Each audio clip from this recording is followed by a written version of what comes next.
Good afternoon, everybody. Welcome to the LARC billing in the outpatient setting webinar. My name is Amy Zink. I will be assisting with moderation today. Just a few housekeeping rules. If you're not already, please do mute yourself. It just helps us with the presentation piece. As you did here, we will be recording this webinar. We hope to have it online for further viewing purposes in the future. Please do feel free to ask any questions in the chat box. I will be monitoring that as Amy and Lindsay get their presentation. And if you would prefer to wait until the end, that's totally fine to ask your questions then too. Please know that some questions we may have to get back to with responses on, and Amy and Lindsay will let us know what those questions are. So please do make sure that we have your email information if those are questions that we need to get back to about. So without further ado, I'd like to hand it over to Amy and Lindsay. Good morning. My name is Amy Guimond. I'm with the Office of Medicaid.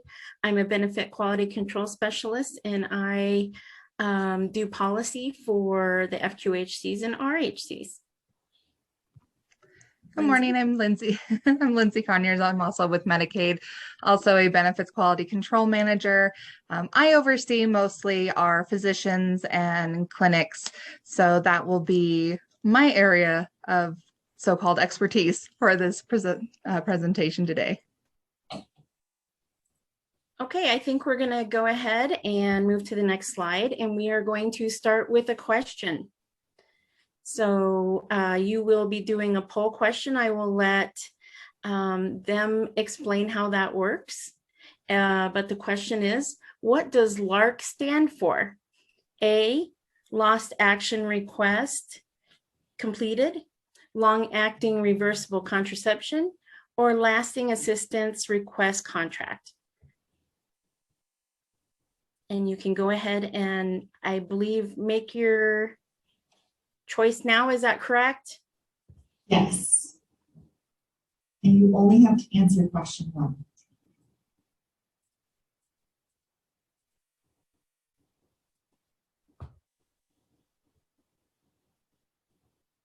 Okay, are we going to answer those all at the end, or do you want me to give the answer now? Excuse me? Give the answer now. Everyone got the answer correct. It is B, long-acting reversible contraception. Correct, great. Okay, moving to the next slide. So we wanted to go to and talk about the policy for billing for long-acting reversible contraceptions in FQHCs and RHCs. Previous to this, it was considered part of the encounter, and we know that the long-acting reversible contraceptives had gotten quite expensive, and so we wanted to figure out how we could get FQHCs and RHC facilities to actually complete insertion and removal of these devices and be able to do this in a manner that they did not lose money and were actually willing to do that. So effective January 1st of 2020, we put a new policy in place, and FQHCs and RHC facilities could now bill outside of the encounter rate for long-acting reversible contraceptions. The device must be billed under the facility's practitioner location. And so those are the changes. And so next slide, please. So if you're an FQHC or RHC without a practitioner location, so if you don't have some sort of group or physician location, then you will have to do that. And you will have to obtain an additional provider number for a physician, family practice, or other medical clinic taxonomy by completing a group enrollment.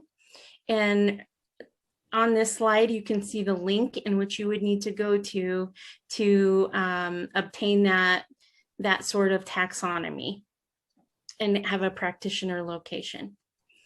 And also the treating provider's MPIs should be linked to the new group during the enrollment process. So while you're doing that, you'll want to make sure that the individuals who are at your facility and will be completing the insertions and removals. Counseling will be linked to that number. And billing cannot begin until the practitioner location is actively enrolled. And backdating of enrollment effective dates is not always guaranteed. That usually isn't a decision that I make. It's usually the individual who does provider enrollment for Wyoming Medicaid. Next slide, please. So if you already have a practitioner location, re-enrollment is not required. You're good to go.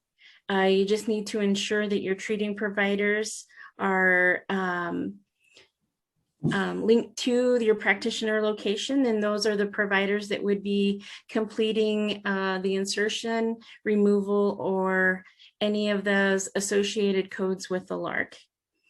And individuals who had already been through this process maybe is already beginning to bill for the LARCs. And so that was from January 1st of 2020 forward. And you could bill for that. Timely filing would apply at this point if you are just starting to bill for the LARCs and the encounter outside of each other. Next slide, please. So talking about treating providers, many FQHCs and RHCs have individual providers enrolled as ORP providers, which is ordering, rendering, and Lindsay, what's P? I've forgotten, I'm sorry. Prescribing. Prescribing, thank you. To avoid terminating for inactivity. And so the providers who are going to be doing the LARC device insertion and removal must be a treating provider. So you'll need to make sure that they are a treating provider, and you can email me a list of ORP or treating providers for me to check and update in the system. And there's my email address down there at the bottom of this slide. Okay. And then going to the next slide. So how to bill.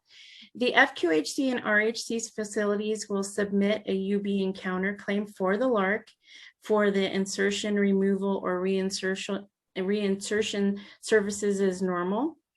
And then the practitioner services location will submit a CMS 1500 claim for the LARC device. And there should be correlating claims for the insertion and the device. And usually those are on the same day. Next slide, please. So for the encounter billing, you're going to be using the UB claim form, which is the form that you bill most encounters on. And you would be using your FQHC facility MPI and taxonomy as the pay-to provider and the attending physician. And then the LARC, you would be billing the FQHC RHC claim on a CMS 1500. So for the encounter, for the counseling, insertion, removal, or reinsertion, then you're going to bill as normal with the encounter and detail lines. Next slide, please. So here are the possible service codes. And so 11981 is the insertion, 11982 is the removal, and 11983 is the removal with insertion. And so these are the codes that you would be using when you submit your encounter for performing one of these services. Next code, please.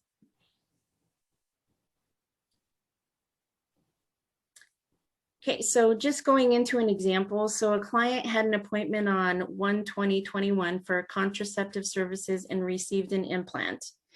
So you would go to you would bill the revenue code of a medical visit 0520 with a procedure code T1015, and it would have your encounter rate there. And then on the second line, you would put the actual code for the contraceptive services and the insertion of the implant. And then on the third line, you would put 0517, and you would just have the regular doctor encounter. Next slide, please. So billing the LARC device. So again, you would use a CMS 1500 claim form, or as we like to call it, the professional claim form. And you would use your practitioner group MPI as the pay-to provider, and your treating provider NPI should match the attending on the encounter claim. So everything about your two claims will actually match, okay? There should not be a device claim if the service provided was only the removal of a device. The date, unless you're doing a reinsertion, obviously. The date of service must be the same as the date of the encounter claim. Okay, next slide. So for device charges and payments, so the non-340B program devices bill usual and customary charges. For the 340B program devices, you would bill for whatever was paid for the 340B devices. And so although we have a fee schedule for the devices, we pay lesser of. So if the 340B charge is less, then that's what we would pay. We would not pay what the fee of the code is. The practitioner, oh, sorry.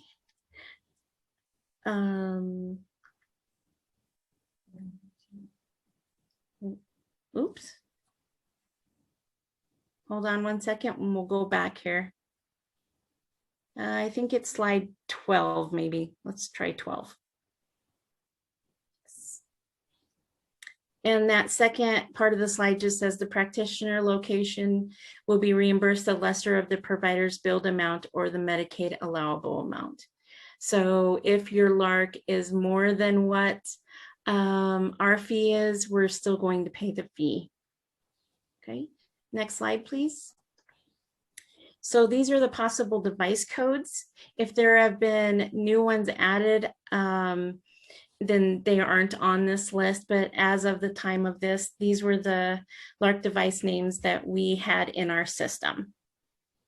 And just so you know, whenever you put this J code on your claim, you will have to have the NDC from that device also on the claim. Okay, next slide, please. So this is a device claim example. So you would bill with a device procedure code. All current device codes require the 11-digit NDC and the same date of service as the encounter claim. So this is what it would look like. You would have your procedure code, your NDC, and then your billed amount. Next slide, please. So resources for billing on a CMS 1500 claim form. If you're not sure about how to bill this, you can go to the CMS 1500 provider manual, chapter 6, section 6.4, and it will show you how to bill for that. At this time, you can still go to the Secure Provider web portal tutorial for professional claims, and both of those are available at the link below. You can also call provider relations and have them assist you with that.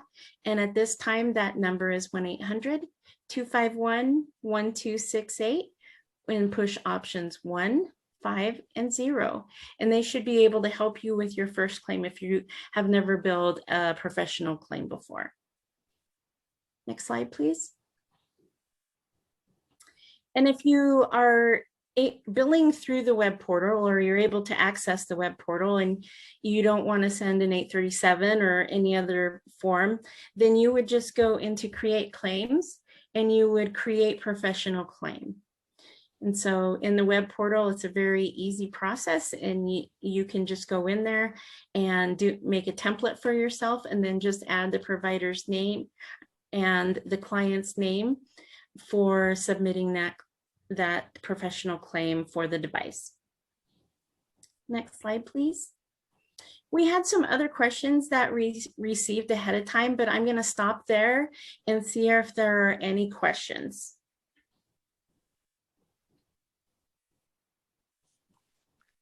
Please feel free to take yourself off mute. Sorry. Please feel free to take yourself off mute and ask your question as you feel necessary.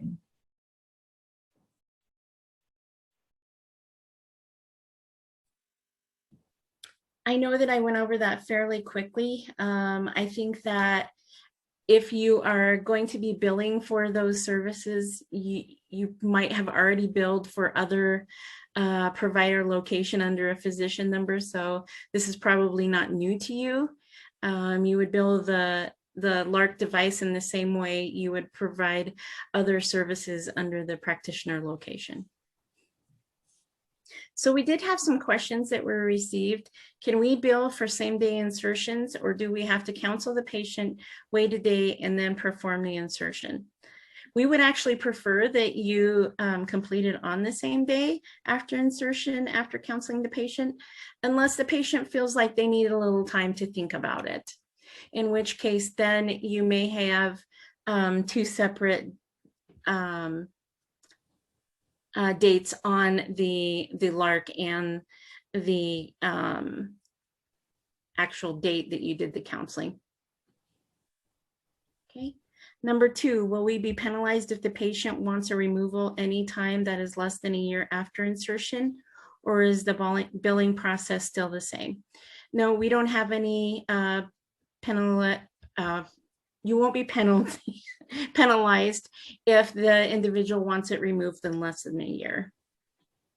We don't have any policy on that, and we obviously it's client choice, and so whatever they would like to do is what we go with. If a patient changes their mind about having a LARC placed or is lost to follow up for insertion, are we able to use the device for another client?